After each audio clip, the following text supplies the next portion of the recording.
अफसर बनना चाहते हो तो कहीं और क्यों जाना।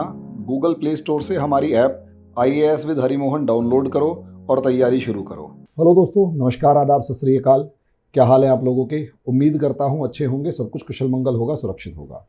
दोस्तों, जिस तरीके से माहौल जो है वो बहुत टेंशन भरा है। किसी भी समय एक गोली और पूरे का पूरा जो विश्व युद्ध है वो शुरू हो सकता है। खासकर विश्व युद्ध ना भी शुरू हो, लेकिन भारत और पाकिस्तान के बीच में जिस तरीके से तनातनी चल रही है, लगातार सिचुएशंस इस तरीके से बनती जा रही हैं कि आने वाले समय में कुछ ना कुछ जो है वो बड़ा हो सकता है, युद्ध की फॉर्म में कभी भी कन्वर्ट हो सकता है। यूरोपियन यूनियन की तरफ से जो थिंक टैंक है उनकी तरफ से भी ये सिचुएशंस आ चुकी हैं। ऐसे में कोई भी एक जिम्मेदार जो मंत्री होगा उसकी सबसे पहली सिचुएशन ये होती है, या कोई भी जिम्मेदार मंत्री है उसकी सबसे पहली, या कोई भी जिम्मेदार सरकार है उसकी सबसे पहली जो ज़रूरत होती है वो अपने देश की रक्षा करना होता है। ऐसे में वो अपने जो विदेश संबंध हैं, जो थोड़े बहुत अगर खटास में भी आ गए हैं, उनको सुधारने की पूरी कोशिश करती है और जिस तरीके से भी सिचुएशंस हों वो अपने फेवर में लाने की कोशिश करती है।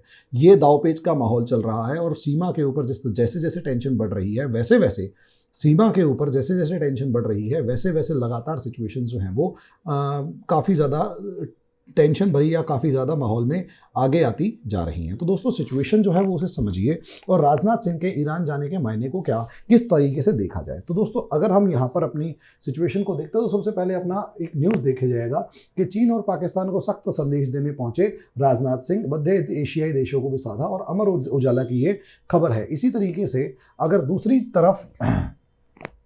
अगर इसी तरीके से और भी देखा जाए तो ये आप कुछ देखेंगे कि इनकी किसी न किसी तरीके से ईरान के जो डेलीगेट्स हैं उनसे मीटिंग हो रही है। और अगर इसे और आगे फॉर्म में देखा जाए तो इनका स्वागत करते हुए शॉर्ट में ये है कि कहीं ना कहीं ईरान जो है वो इस समय पर भारत के निशाने पर है, या यूँ कहें भारत के टारगेट के ऊपर इस तरीके से है कि उसे साधा जाए तो काफ़ी ज़्यादा सिचुएशंस को संभाला जा सकता है, या इंडिया के फेवर में वो सिचुएशंस आ सकती हैं। अब ऐसे में सिचुएशन ये है कि भारत जो है, हमारे राजनाथ सिंह महोदय जो हैं, वो ईरान क्यों गए और ऐसी क्या ज़रूरत पड़ गई कि वो तेहरान से सीधा सीधा ईरान पहुंच गए। अब ऐसी सिचुएशन में अगर आप देखेंगे मॉस्को से सीधा ईरान पहुंचे, उसके पीछे का लॉजिक समझिए कि सिचुएशंस कहाँ कैसे आ रही हैं। असलियत में ईरान और इंडिया के बहुत अच्छे रिलेशंस रहे हैं, और जब 2012 में अमेरिका ने ईरान के ऊपर सैंक्शंस लगाए, ईरान के ऊपर 2012 के अंदर जब सैंक्शंस लगाए अमेरिका ने, तब भी भारत ने उनका साथ नहीं छोड़ा। इंडिया हमेशा उनके साथ खड़ा रहा, सस्ता तेल मिलता रहा और व्यापार बहुत ज़बरदस्त या बढ़िया तरीके से आगे चलता रहा।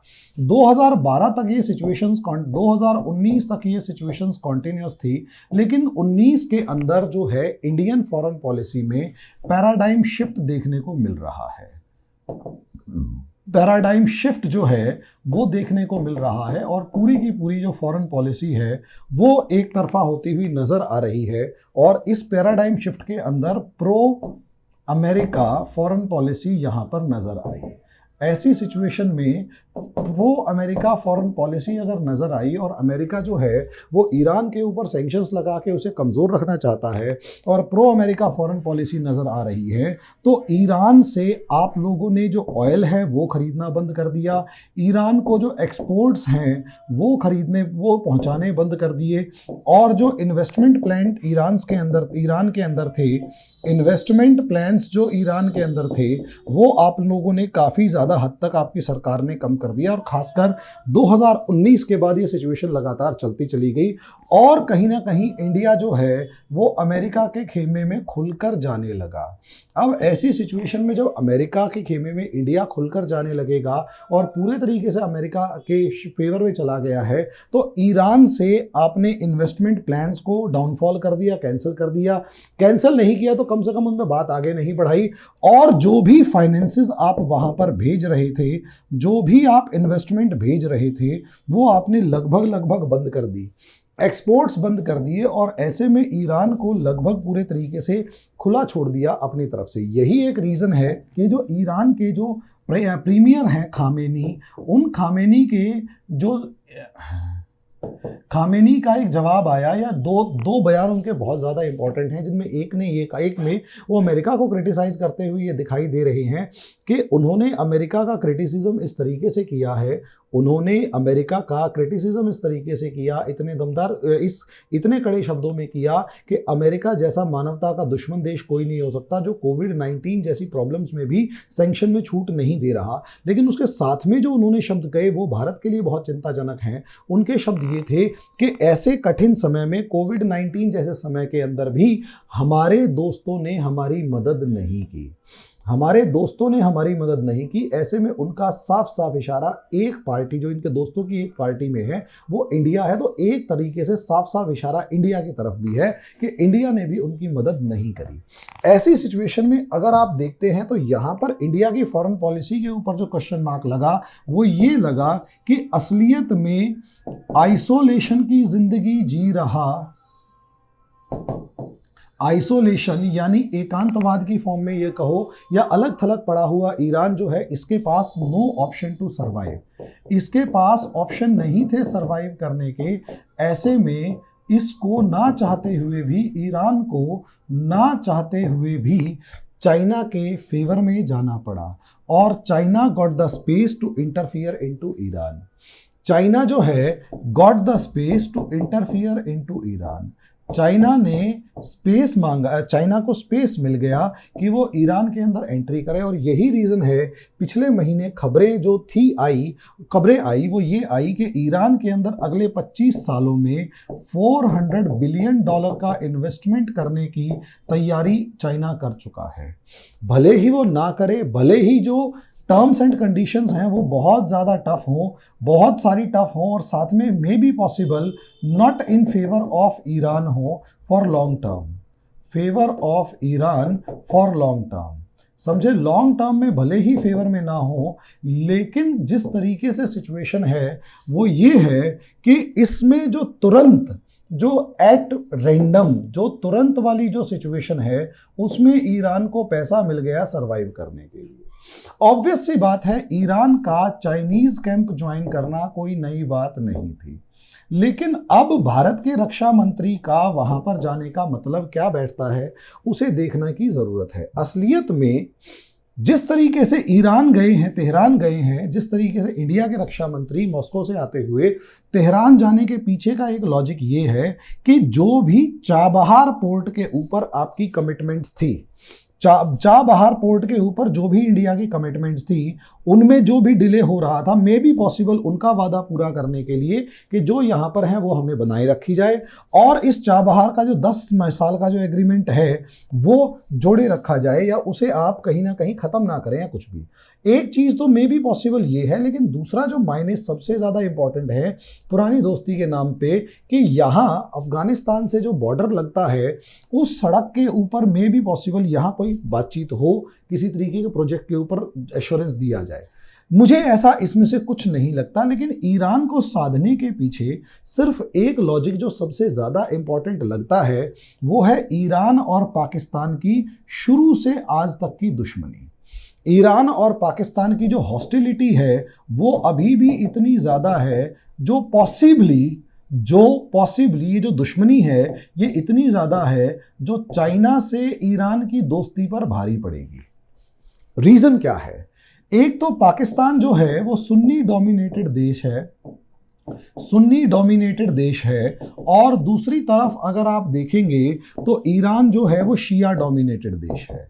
ऐसे में ईरान के ऊपर भी आरोप ये लगते रहे हैं कि वो जो यहाँ पर पाकिस्तान के शिया रिबल्स ऑफ पाकिस्तान हैं उसको ईरान से सपोर्ट मिलती है। तो ये शिया सुन्नी के मामले में ये दोनों के दोनों कंट्रीज आपस में एक दूसरे के एंटी खड़ी हैं, अपोजिट खड़ी हैं।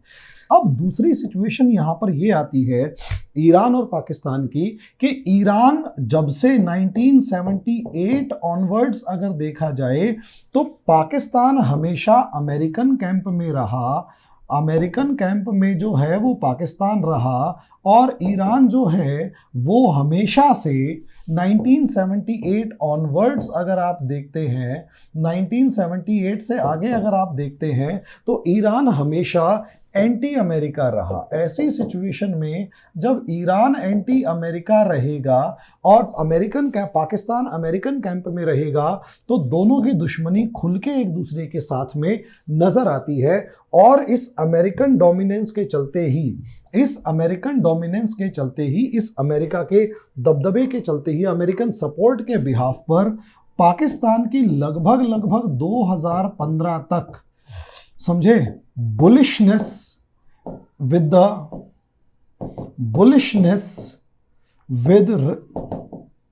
विद नेबर्स, जो पड़ोसी हैं उनके विरोध में, मतलब उनके अगेंस्ट ये हमेशा बदमाशियां दिखाता रहा है। इसमें एक पड़ोसी जिसकी अब जो अफगानिस्तान है और दूसरा पड़ोसी ईरान भी हमेशा पाकिस्तान के एंटी रहा है और अफगानिस्तान भी पाकिस्तान के एंटी रहा है। और पाकिस्तान ने इन दोनों को इतना परेशान शुरू से रखा है। और तीसरा इंडिया तो है ही। इंडिया असलियत में अपने एंटी पाकिस्तान जो बॉन्डिंग विद रशिया है, anti Pakistan region with Iran है, उसको रीएस्टैब्लिश करने गए हैं। Region with Pakistan, anti Pakistan region with Iran के साथ जो भी इनके एंटी पाकिस्तान रीजन्स हैं उसको एस्टैब्लिश करने के लिए गए हैं। और मे बी पॉसिबल इंडिया जो है वो किसी तरीके की एक हेल्प, खासकर एक फाइनेंशियल हेल्प ईरान को पकड़ाए कि एटलीस्ट आप कुछ ना भी करें तो कम से कम हमें इस इलाके में हमारी ऑयल सप्लाई जो है वो डिस्टर्ब नहीं होनी चाहिए। चाबहार पोर्ट के ऊपर जो हमारी एग्जिस्टेंस है वो डिस्टर्ब नहीं होनी चाहिए।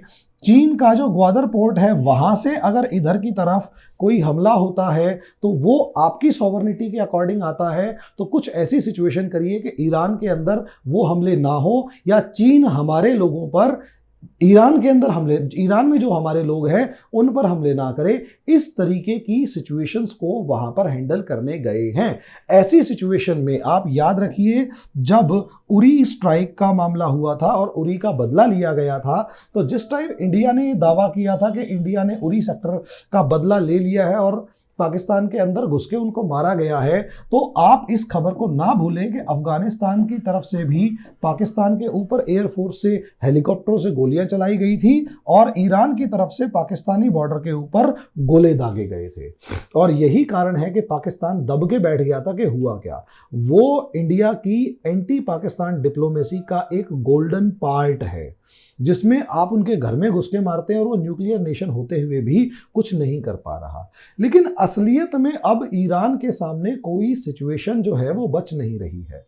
उसे मजबूरी के अंदर अमेरिका से उसकी दोस्ती नहीं हो पा रही है, अमेरिका उसकी कंडीशंस को मानने को तैयार नहीं है और मजबूरी में उसे चाइनीज कैंप में जाना पड़ रहा है और पाकिस्तान भी चाइनीज कैंप में है।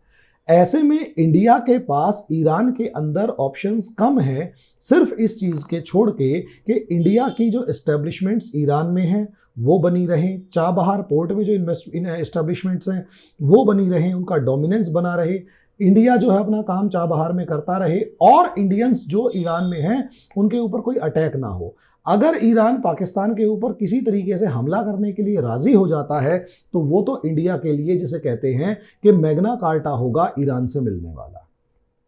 तो शॉर्ट में दोस्तों समझने की बात यह है कि असलियत में सिचुएशन यहां पर यह है कि ईरान से आप सिर्फ और सिर्फ कुछ कंसेशंस लेने गए हैं, बहुत ज़्यादा सी आपको वहां से उम्मीद मिलती हुई नज़र नहीं आ रही, क्योंकि रिलेशंस को अमेरिका के दबाव में काफ़ी ज़्यादा डिटीरियोरेट किया जा चुका है। हाँ, सिचुएशन ये ज़रूर है कि मे बी पॉसिबल अमेरिका ईरान को चाइना के चंगुल से बाहर करने या साइड में हटाने के लिए इस समय पर इंडिया का प्रॉक्सी बना, मतलब इंडिया को एक प्रॉक्सी की तरह इस्तेमाल कर रहा हो, कि इंडिया को फ्रंट लाइन की तरह इस्तेमाल कर रहा हो ईरान से बातचीत करने के लिए, और अमेरिका जो है पीछे से उसे कंसेशंस देने की तैयारी में लगा हुआ हो ताकि ईरान चाइना के चंगुल में जाने से बचा हुआ नजर आए।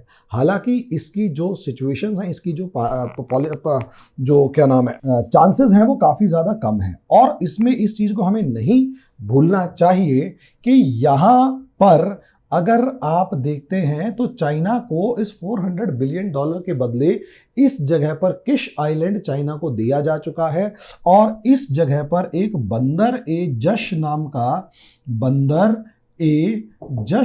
का एक पोर्ट है जो चाइना के को हैंडओवर करने की तैयारी में ईरान है, और दूसरी तरफ यहाँ पर जो है वो चाबहार पोर्ट है जो इंडिया को है। तो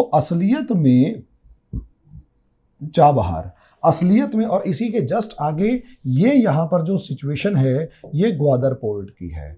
तो दोस्तों यहाँ असलियत में आपको ये ही देखना होगा सिचुएशन के अकॉर्डिंग कि इंडिया के अगेंस्ट अभी भी इंडिया अपनी जो पुरानी पोजीशन है उसको कंसोलिडेट करने की सिचुएशन में ही है कि आप बस चाबहार से हमें मत निकलवाइएगा, बाकी निकालिएगा, पुराने रिलेशंस बने रहेंगे। लेकिन चाइना यहाँ पर डोमिनेट कर चुका है, इसमें कोई शक की बात नहीं है।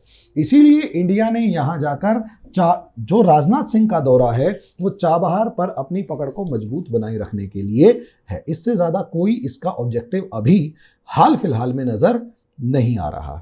दोस्तों आगे जो भी सिचुएशन आएगी उसके ऊपर डिस्कशन कर लिया जाएगा, जैसी भी सिचुएशन होगी उस पर डिस्कशन कर लिया जाएगा। अभी के लिए हम इतना ही कहेंगे कि सिचुएशंस जो है वो क्रिटिकल हैं और ईरान की सिर्फ एक विश्वास जीतने या कम से कम जो पुराना विश्वास था, पुरानी दोस्ती जो है उसका वास्ता देकर किसी तरीके से अपनी सिचुएशंस को बहाल करने की कोशिश के अंदर राजनाथ सिंह वहाँ गए हैं ताकि युद्ध की स्थिति में ईरान की तरफ से कोई साथ ना मिले तो कम से कम कोई परेशानी ना हो। इससे ज़्यादा यहाँ आप कोई उम्मीद कर नहीं सकते, नाउम्मीदी हाथ लगी है। ठीक है, नाउम्मीदी का बादल है। कारण उसका यह है क्योंकि इंडिया ने अमेरिका के दबाव में ईरान से अपने रिलेशंस को काफ़ी हद तक कम कर दिया है या ख़त्म कर दिया है। बाकी जो समय बताएगा दोस्तों, जैसे जैसे डेवलपमेंट्स होंगी मैं आपसे इस मामले में डिस्कशन करता रहूँगा। तब तक के लिए धन्यवाद।